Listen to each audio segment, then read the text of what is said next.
Welcome, everybody. Thank you for joining us today in the 17th OpenAIRE Graph Community Call. So today we have with us, as you've seen, is Stefania Amodeo, who is the OpenAIRE Graph Product Manager and Training and Engagement Officer. So today she's going to be presenting through live demos the different methods for accessing the graph to help you better understand which access method better suits your needs. We're also going to share the presentation in the chat so you can follow along with the slides and then easily access the links that she might be clicking on in the slides as well. So as always, we kindly ask you to please keep your microphones muted during the presentation to avoid any background noise. And at the end, we'll have about 30 minutes of discussion where we'll give you the floor to ask any questions.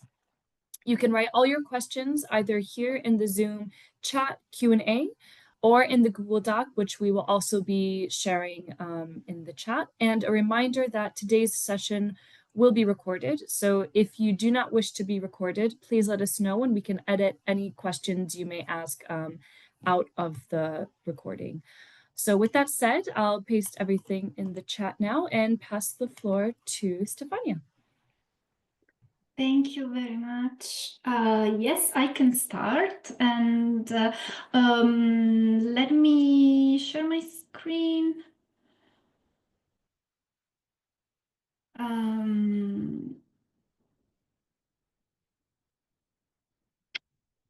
Okay, let me find the screen. This one, right?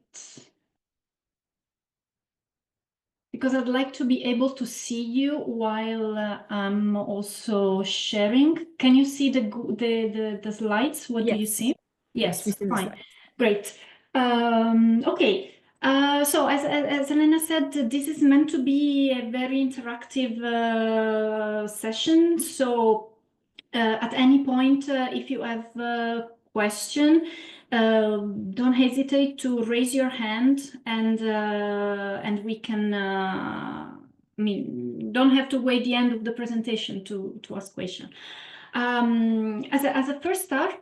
As a first thing, I'd like to start with a quick poll on Zoom. So, Elena, can we? Oh, I maybe can you launch it? Yes, Please? yes, I'm relaunching. Because okay, we're not too many, so you can also open the microphone and speak if you want. But let's see if you already know and use some of these tools. Because as I'm going to present in today, there are different ways to access data from the OpenAIRE graph, and these depends on the resources you have, the role you have, the needs we are going to see. So, okay, I'm happy to see that everyone in this call has used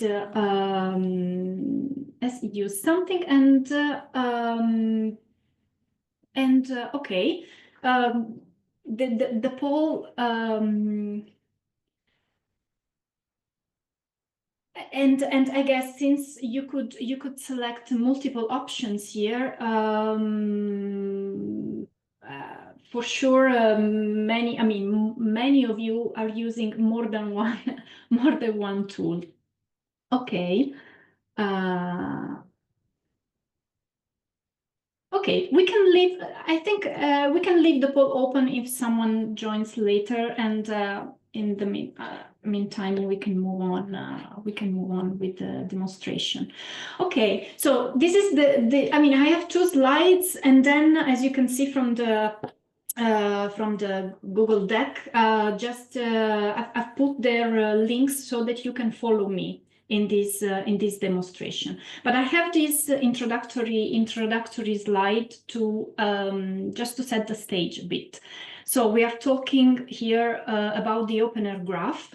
This is the OpenAIRE database of metadata of research, scholarly metadata. So everything that describes the research ecosystems. And what OpenAIRE does is to aggregate onboard sources of scholarly data from multiple fronts. So we have repositories, publishers, journals, registries, other aggregators, CRIS systems, etc. But we also take data from what we call instrumental data sources, so partners that that enrich and provide additional information and curated metadata, like Open Citation, Open APC, Sinobo, etc. We have had other community calls talking about some of these aspects, so I'm not going into the details of everything we aggregate.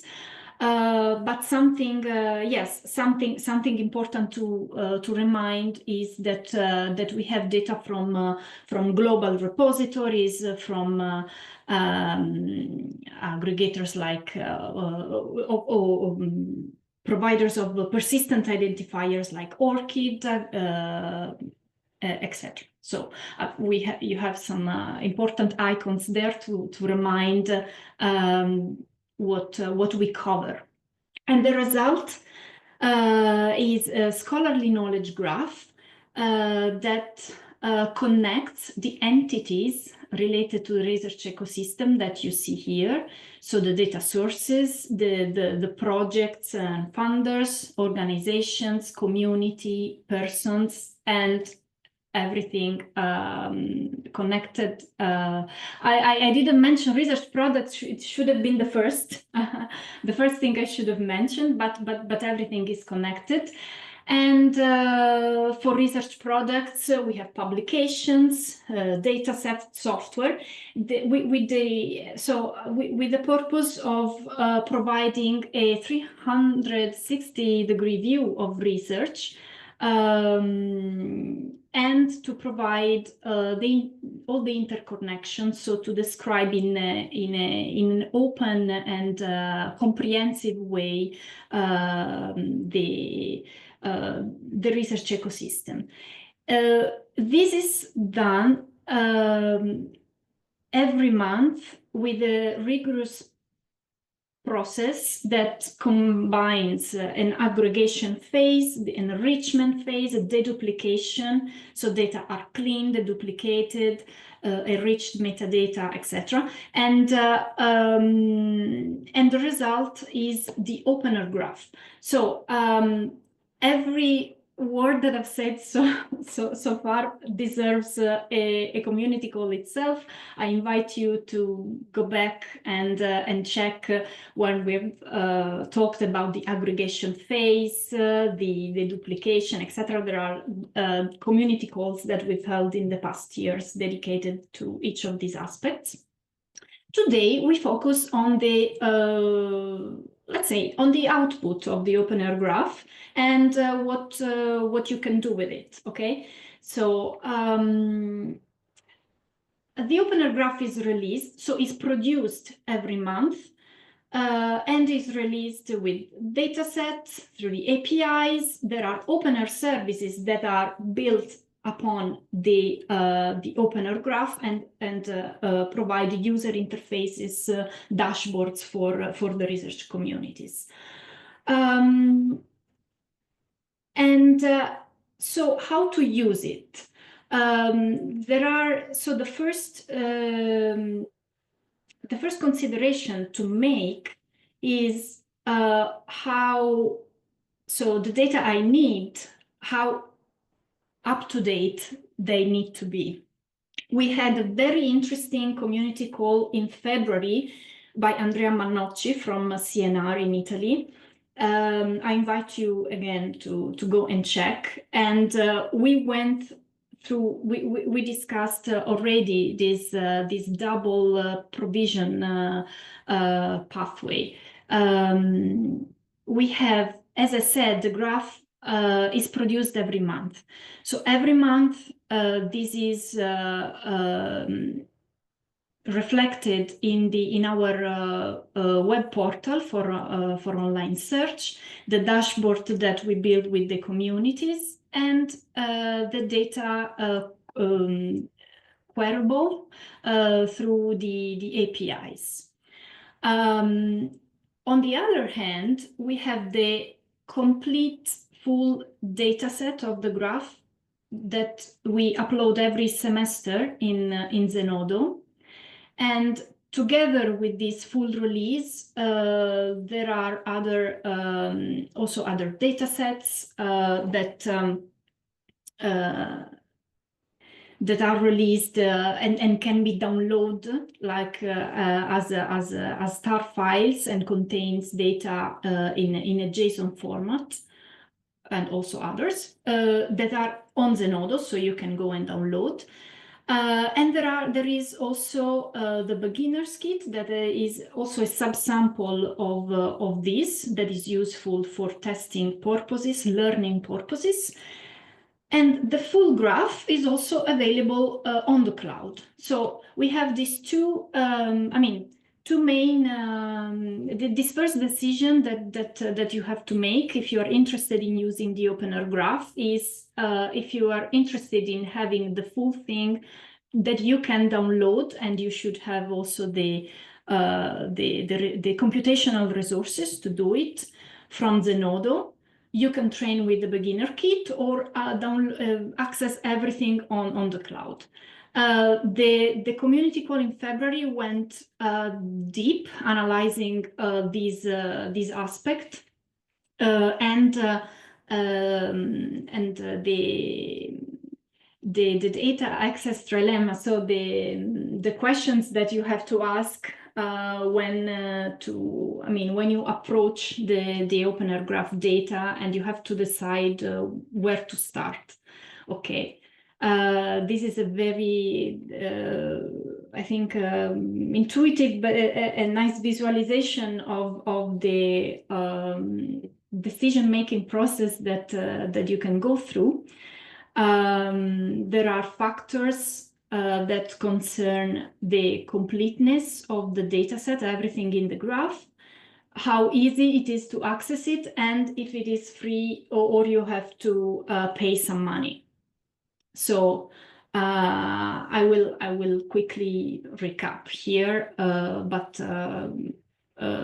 yes, I'll recap here, and you can and you have the link to the community call back in February by Andrea. So basically, the complete so each of these come with the pro and cons. The full data set on Zenodo is complete and is free, but it's not something easy to use. It requires you to, well, first computational resources to be able to download everything and process the data, and this is something that cannot be done on a local machine, but requires a cloud or server, and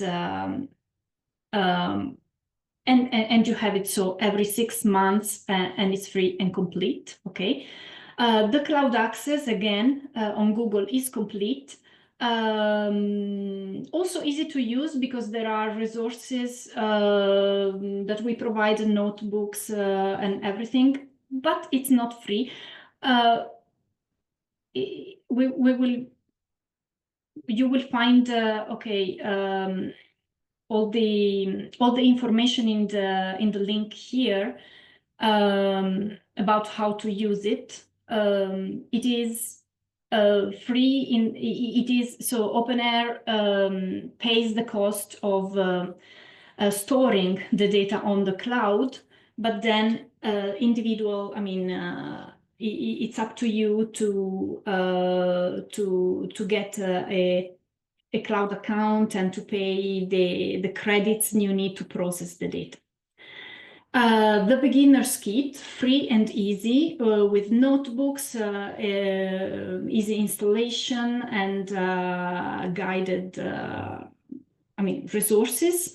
But of course, this is a subset of the entire sample. it's not complete. Okay, so I wanted to do this quick recap because this part was covered in depth by Andrea, and I'd like to focus today on these other tools, the OpenAIRE Explorer, the dashboard, and the APIs. Okay, since I started with this semester of provision, let me also complete the information about what's new. Okay, because I've said this is already this was already discussed, but we have some important updates here. We have the most recent release that is on Zenodo since 12th of September. And oops, sorry.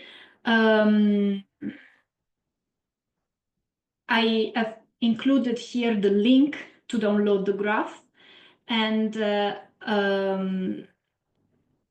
as you can see, this is released as several files, each for the entity that is explored. So we have the publication, the data, the software, other, organization, data sources, etc., project, relation, and communities. So each of these is a tar file that is meant to be downloaded, and then once you do it, how do you know the data that are inside? This is, sorry, my keyboard is not responding. Okay.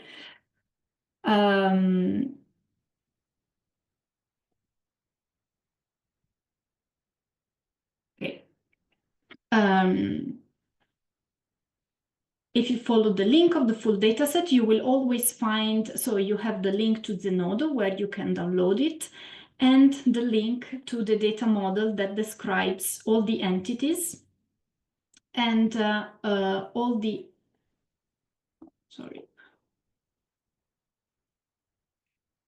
all the entities that are the data schema, the data model, actually. So for the research product, data sources, etc. And this is in the documentation. Okay.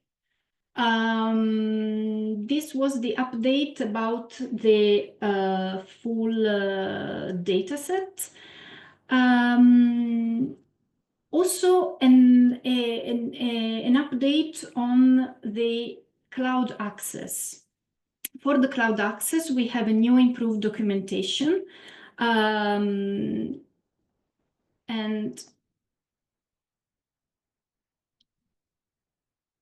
yes, okay. With all the details of how to query it, what you need to start. So as I said, watch out for the pricing. This is based on a Google account and a Google Cloud, sorry. So you need to have an account, and then according to the credit that you need,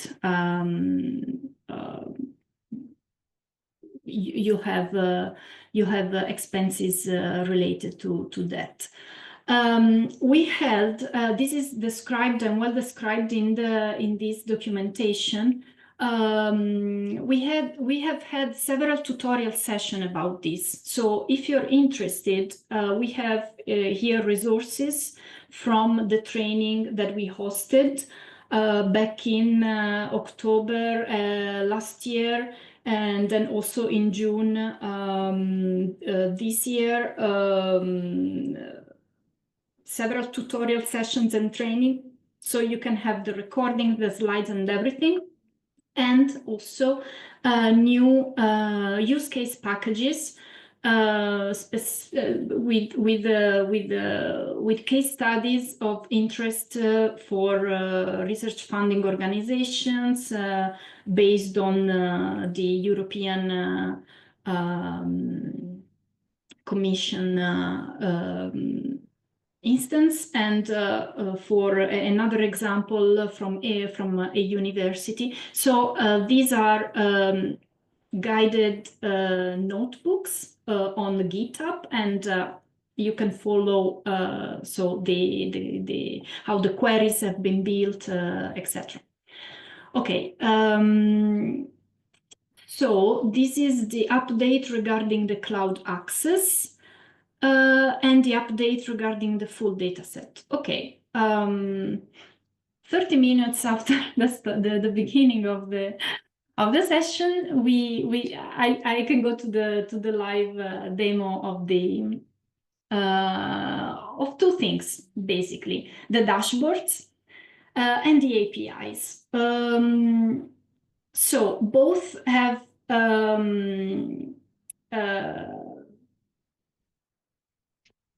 the purpose is the same. The way you access it is different. Of course, the dashboard provides a user interface, so something that is user-friendly, interactive. The APIs, there is also a user interface for that, but basically, when you get the result from the APIs, you get JSON data, and then you need to process this data. So this is the main, let's say, difference in terms of skills that you need to use them. Of course, the APIs will give you the big advantage to make, I mean, you can embed them in your services. You can establish a programmatic process to query the APIs and integrate them with your own dashboards. Repeat the queries and so on, while the dashboards that we provide with Explore and the customized one, Connect, Monitor, etc., they will give you limited capabilities in terms of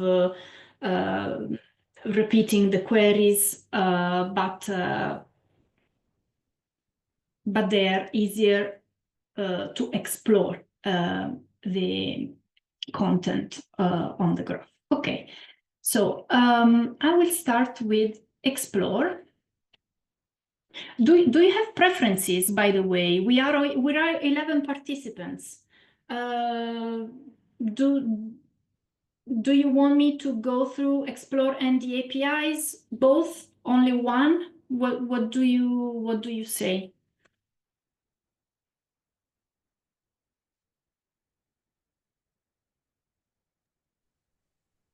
In my opinion, both is good. So you just can manage your time and do your selection. I think you'll select better than us. Yeah.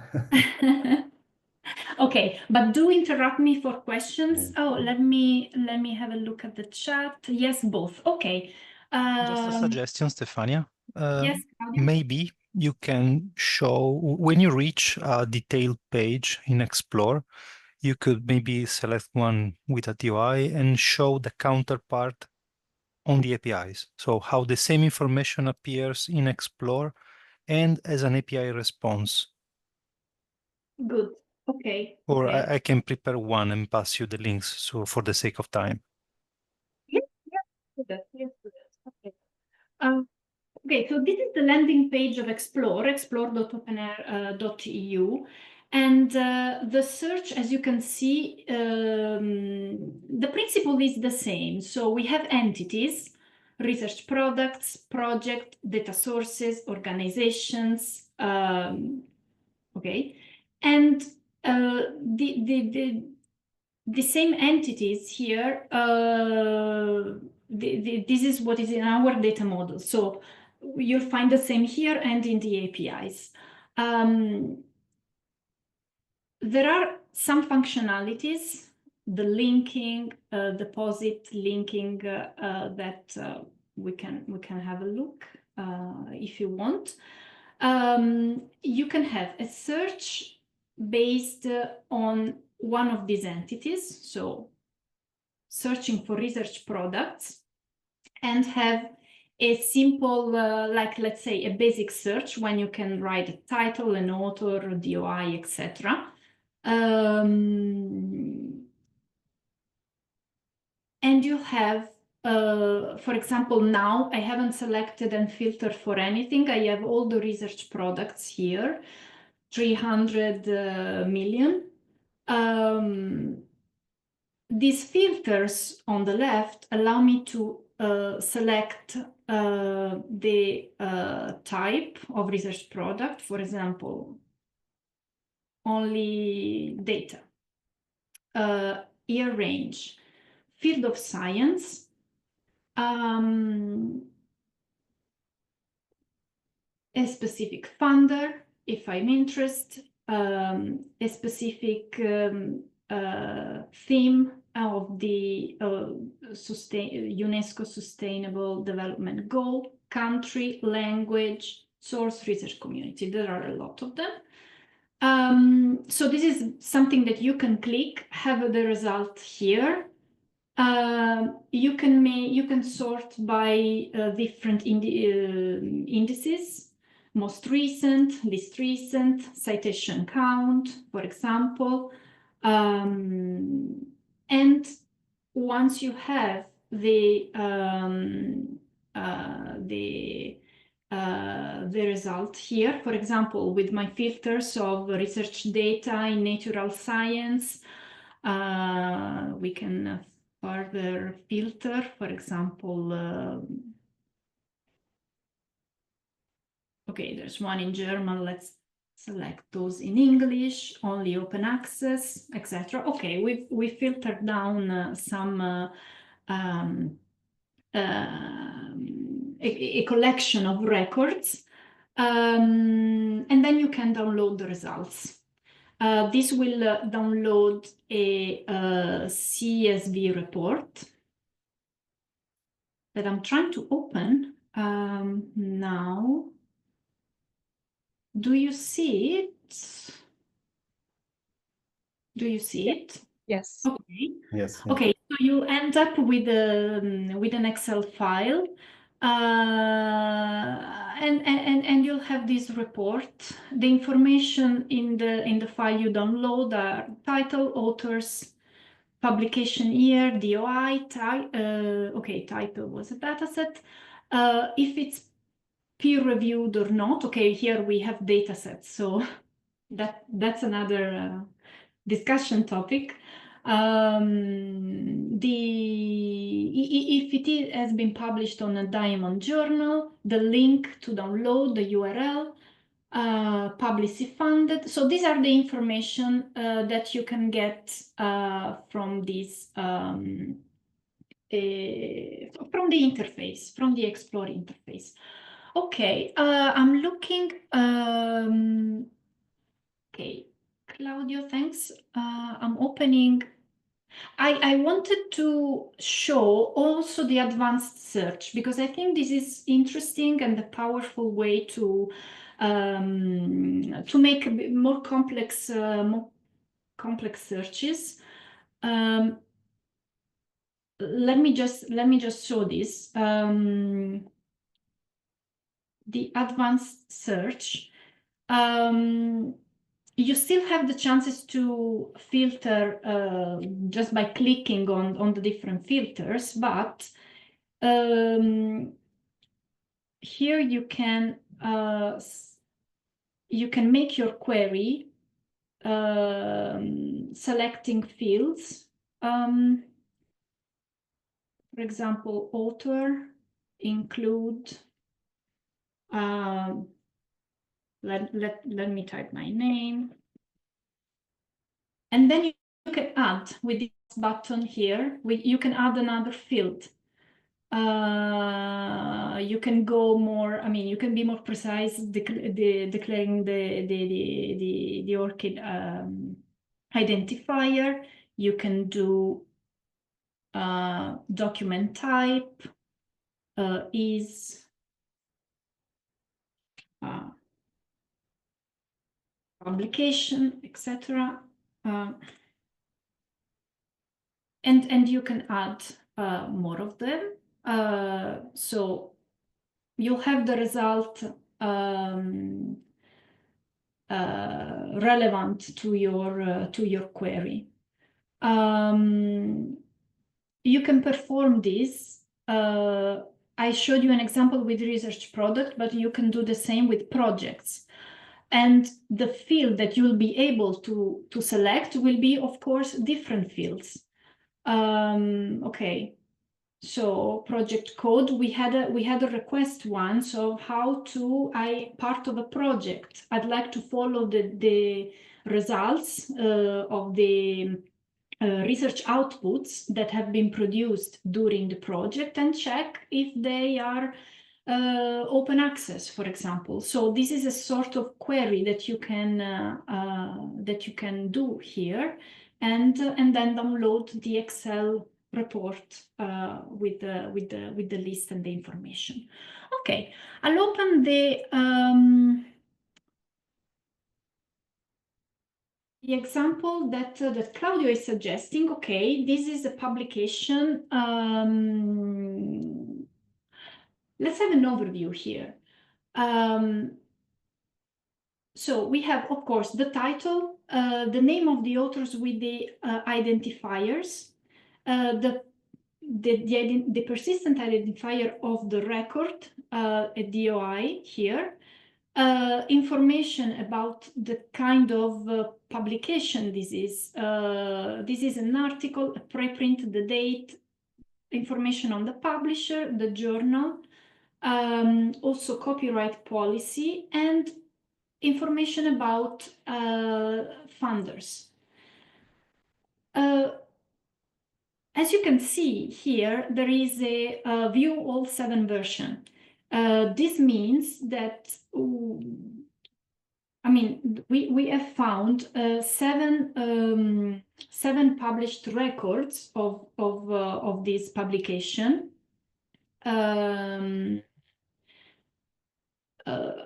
That we harvest from, in this case, different data sources that you can see here: Sigma, OpenAIRE, DOAJ, and others. And thanks to the deduplication process, we recognize that all these records here are refer to the same publication, and we merge them while we still maintain and keep all the information that come with the individual data sources. But we recognize this is a single research output, and we expose it as it is, with the, I mean, keeping track of all the different sources.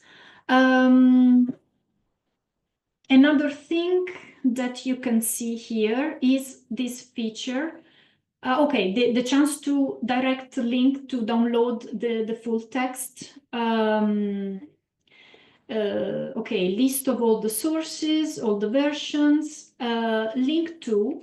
So this is a feature if you are an author of this record, and for example, we are missing a link. Here we see this is funded by European projects AI for Copernicus. If there's a missing link because the project is not well linked, or for example, this is part of a research community, you can sign in and follow the, okay, I cannot do it, I mean, this is not my publication, but if you sign in, let's see what happens.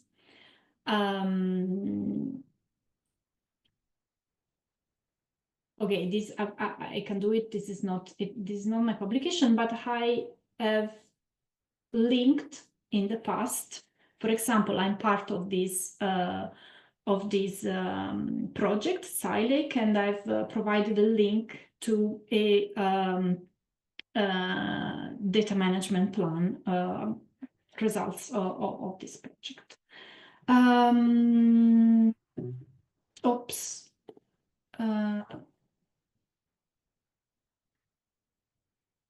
We were here, okay, and then you can. This is also very interesting. If you're an author, you can claim this works both way. If this work is not associated yet to your ORCID identifier, you can do so by following this link, add this work to your ORCID record. And vice versa, you can do this both from the ORCID side and from the OpenAIRE Explore side. If you follow the guide here. Oh, okay. Oops, no, what did I do? I didn't mean to do this. Remove. Okay. Let me log out just to be safe. Okay. What else can we show? We do have a question that might actually be related to this in the chat. Are there different sources for the exact same version of the article? For example, are they all preprints or are they all publisher versions? In general, a very, very case, preprint and publisher version. In this case, so I think they come from, so this remote sensing, we have it from different data sources. So because we have, for example, here, so in this case, it's the article. We have both the peer-reviewed version and maybe the preprint somewhere, but I mean, it's same article, but as you can see, the data source is different. So this is also important because we keep data from aggregators, from journals, from Crossref. So the same article we can harvest it from different data sources, and it's important we recognize. It is the same version of the article. Yes, it is. I mean, if it's a preprint or not, this can be not the same version.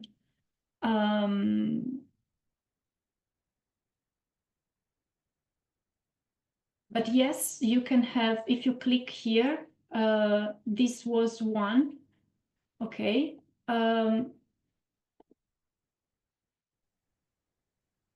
And this comes, I don't remember what, okay, let's open the first one. They link, they point to the same thing. I opened two different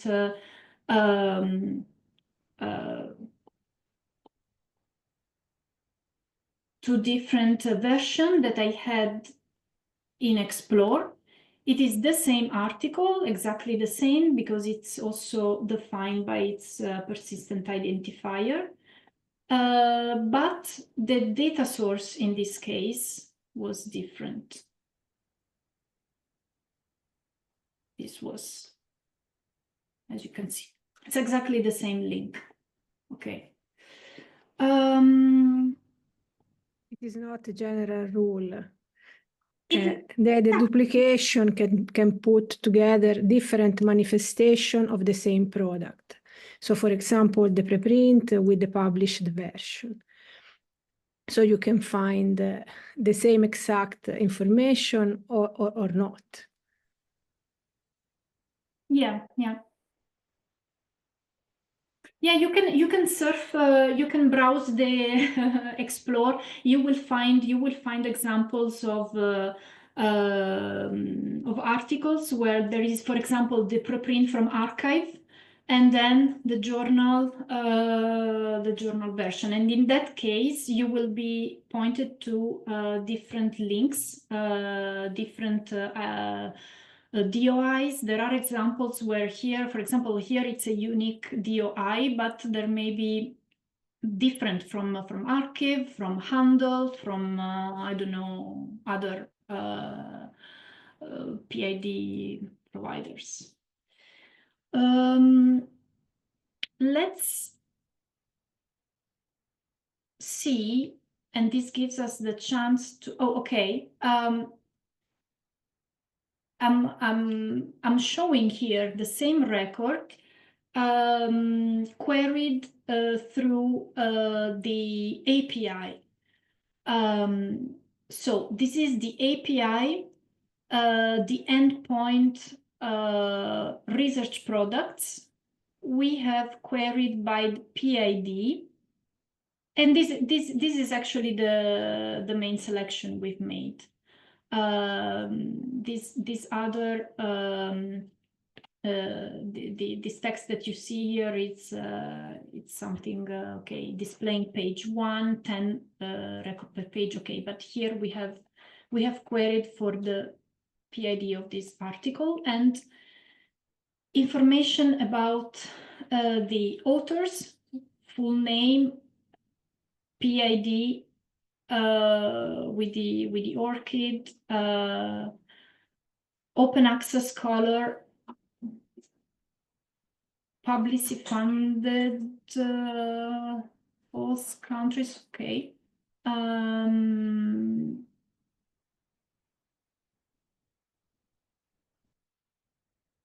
Keywords, as you could, the keywords that were here shown for the explore subjects, field of science with the codes, the specific code for the field of science listed here. So this is Vitor. This is something, some development that we are investing in to, you know, to get closer to research communities and to map the granularity of, as that you were mentioned, of the research outputs. So we have this classification by field of science, and this goes to I'm opening, oh, what did I do? So,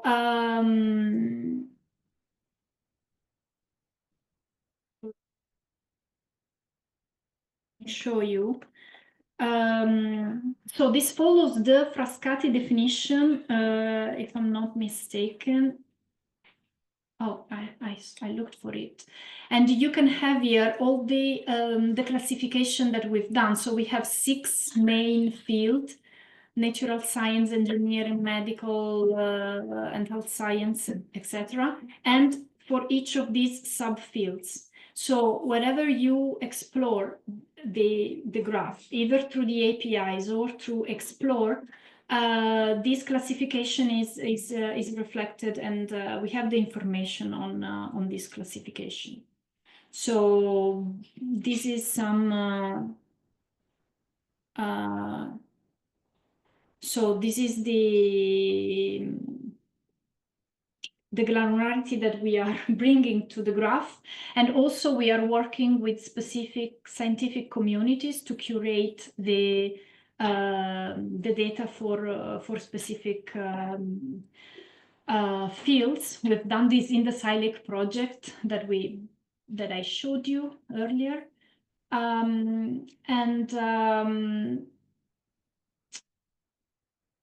I have too many things in mind. We have 10 minutes left. Let me show you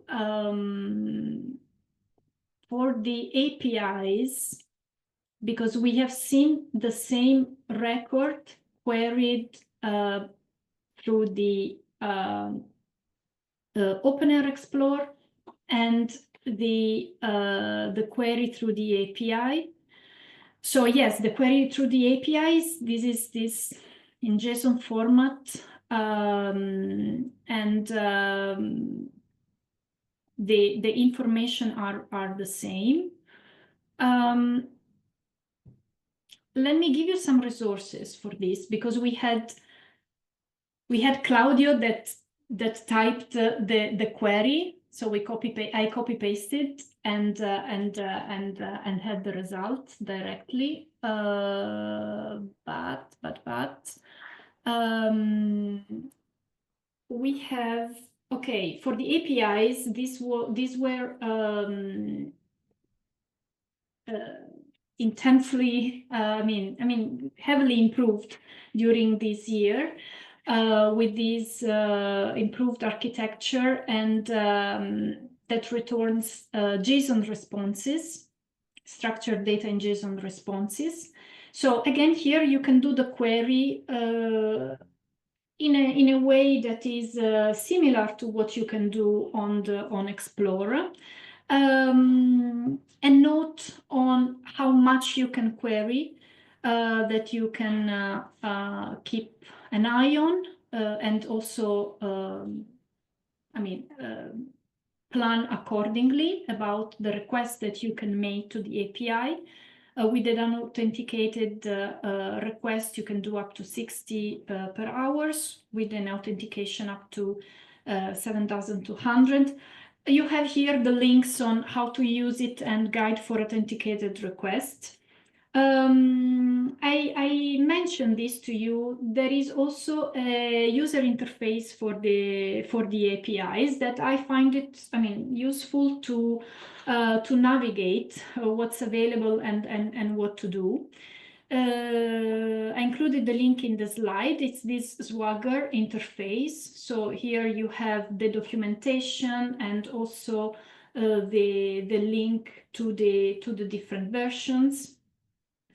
You find here the same, so these are the endpoints that you can query: organization, data sources, research product, project, and person. This is very new that we are testing now. For the research product, that is a V2, an improved version 2. So you can find here the link. And this is interesting. You can navigate this interface and check all the possible parameters that you can select. In the example that I showed you earlier, we had defined the PID. Oh, this is a nice feature. You can try it on. So if you go to the endpoints and try it on, you can build your query live, let's say, using this interface. So for example, what did we search earlier? It was this. Okay, I don't have to do it again, but just I'm lost. Okay. So you have the different parameters that you can set. This is the query for research products. We are in the version 2. And the PID. Will this work with the percentage here? Oh, I don't know. Let's see. You can further filter for the type, publication range, etc. And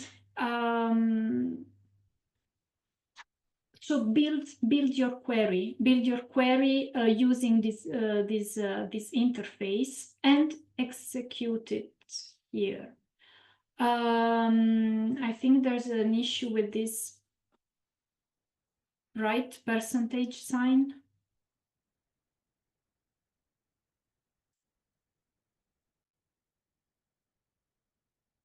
I copied the PID. Let me copy it from here. Oh.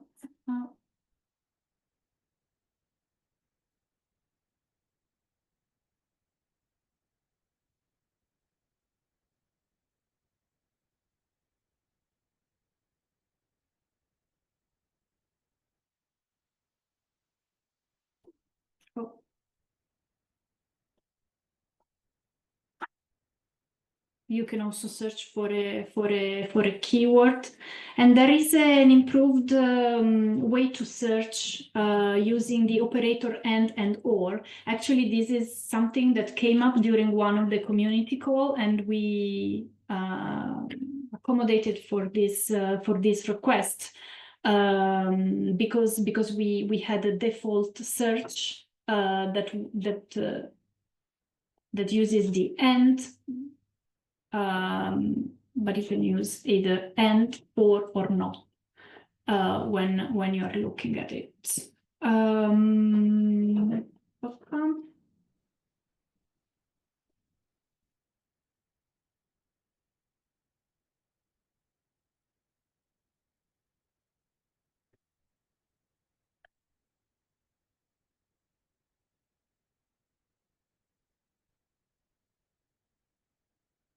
Yes. Okay, yes, there was that percentage sign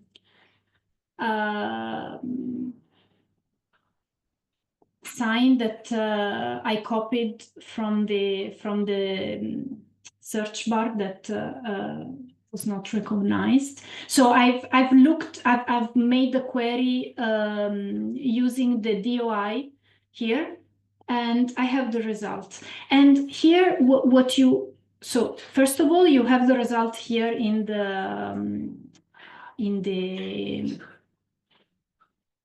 this box, but you have the comment that you can copy if you want to. I mean, if you do this from the terminal, do the query from the terminal or from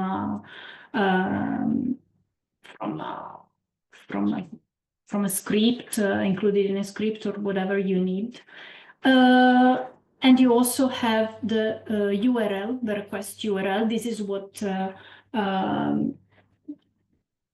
you can copy and just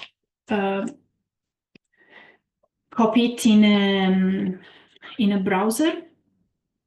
And you can. This is what you get. You can have this pretty print display here. So this is basically an overview that was meant to give you useful resources to help you navigate the different pathways to access the OpenAIRE graph data. So I invite you to check it out either with Explore and with the API. So according on how comfortable you are with working with it, maybe you know already what to do, or if not, this Swagger interface is I think is an excellent place to get started, because you can see also all the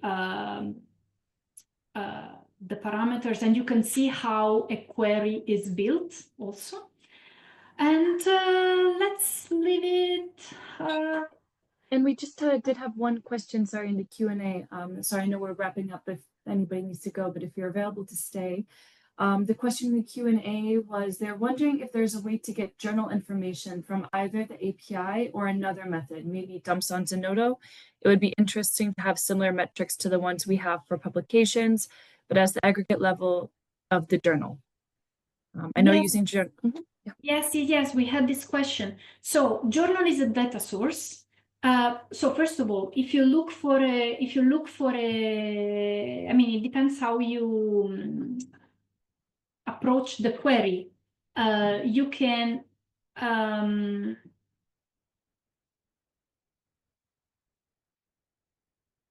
query for a research output, okay,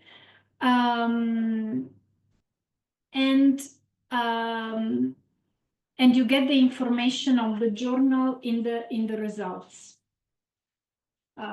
Here, let me.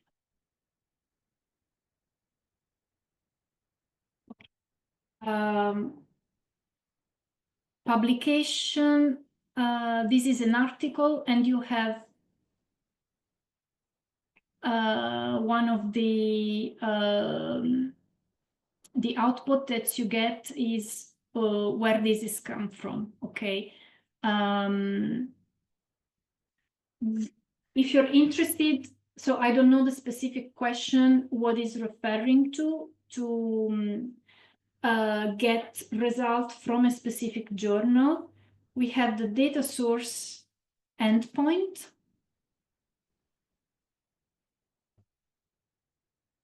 Data source endpoint, and here you can specify there is the journal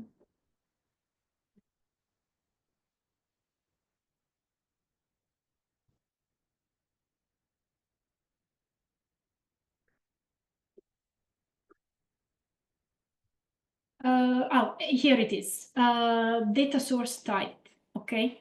So the data source type, it requires a string here, and you can see the possible values for this string in that's why this Bagger interface is useful, because you have the description of all the parameters, and where relevant you have some links to understand better what to write actually. So these are the possible typologies or data sources and journals. Yes, it's okay here. So you can include here the journal type, so data source type journal, or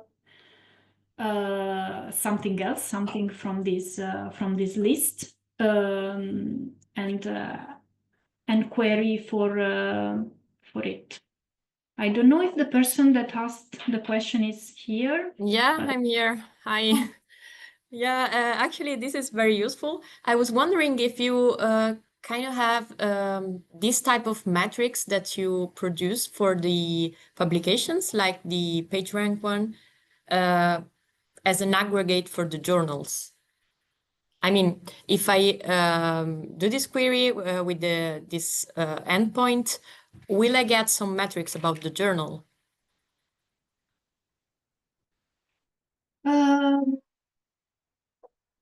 Metrics about the journal, I'm not sure. I should test it. You mean you would like to know, for example, if the journal is open access? More, the citation level metrics, like the impact factor, I would say, but now the impact factor is not that popular anymore. And I mean, people are trying to detach from this viewing of journal rankings, but still it's still very big in my institution, and I guess in a lot of institutions. So it would be really nice to have something like, I was mentioning the PageRank for the publications. Would be super nice to have like something like the PageRank for the journals. So for each journal, you have some publications that are published in that journal, and you kind of get this aggregate metric of this. Of course, it's something that I do not have the computational power to do myself, but it would be very interesting to have something like that. So I'm guessing there right now there is no such thing, right? I don't know. No, no, there's not. Okay. Because I'm looking at I mean, yes, what we have from journals, that is the same that we provide for all the data sources, and these are information on things like languages, Yeah, okay, yeah. Basic metadata, yeah. Access rights, yeah.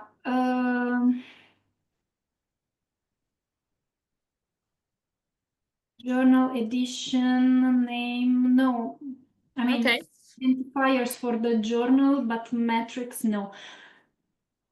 Claudio, Miriam, do you have any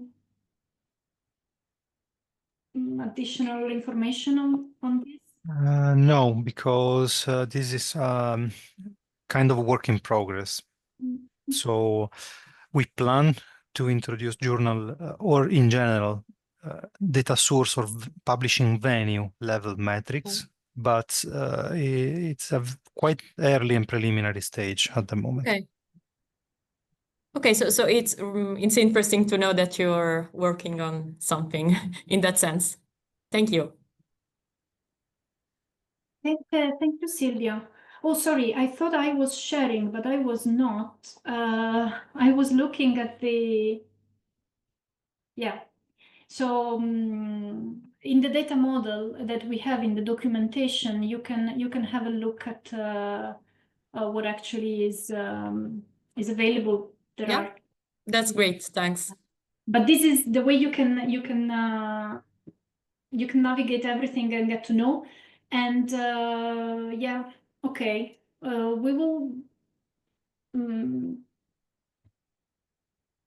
I mean, we will remember that there is interest in this. So as soon as there's a development, we will report to the community. Yeah.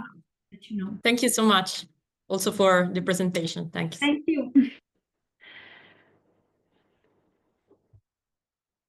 I think we are. Thank you for staying. Thank you for joining, and for staying until late.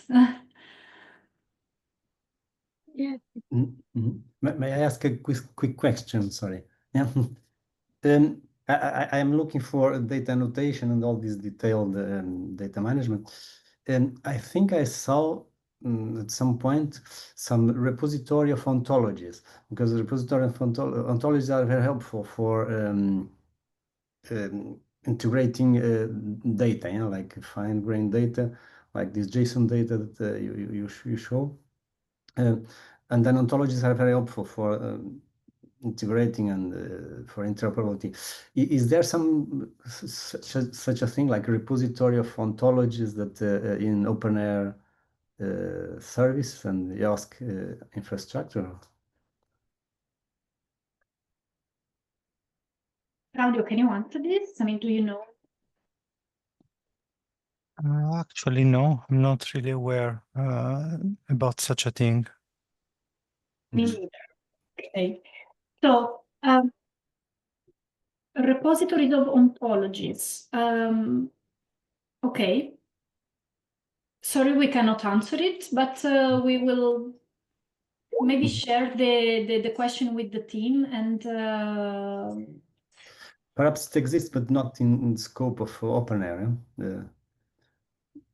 But when to deal with the fine-grained data, it's very helpful to have some ontologies that help on processing the data, because you get this additional description, let's say, how to process the data, but perhaps not in the scope of OpenAIRE.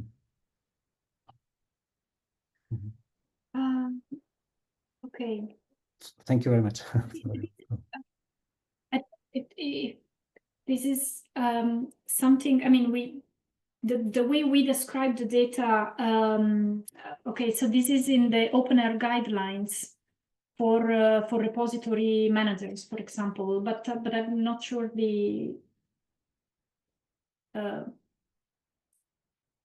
let me find the link. At least I can share that with you, and then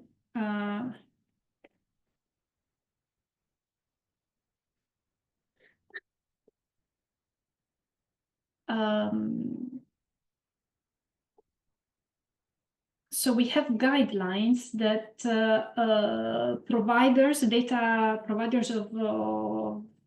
data to OpenAIRE need to follow, and they describe the way we describe data. Okay.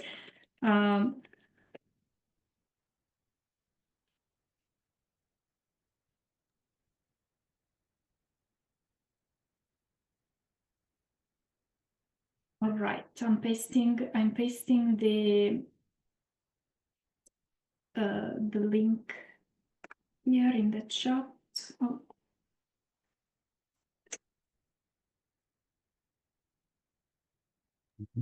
Yeah, I got it. Yeah, thank you. So yes, I know this is not what you're asking, but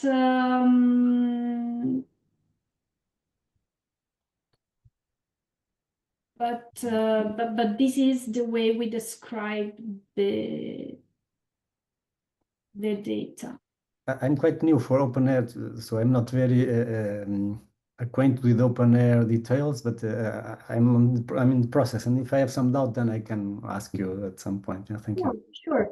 So you have for this in the slides there is the link either to the help desk, the user forum, my personal email address. So thanks for your interest, and definitely reach out, get into contact with questions or suggestions. Thank you very much. Thank you very much for your presentation and for your availability. Thank you very much.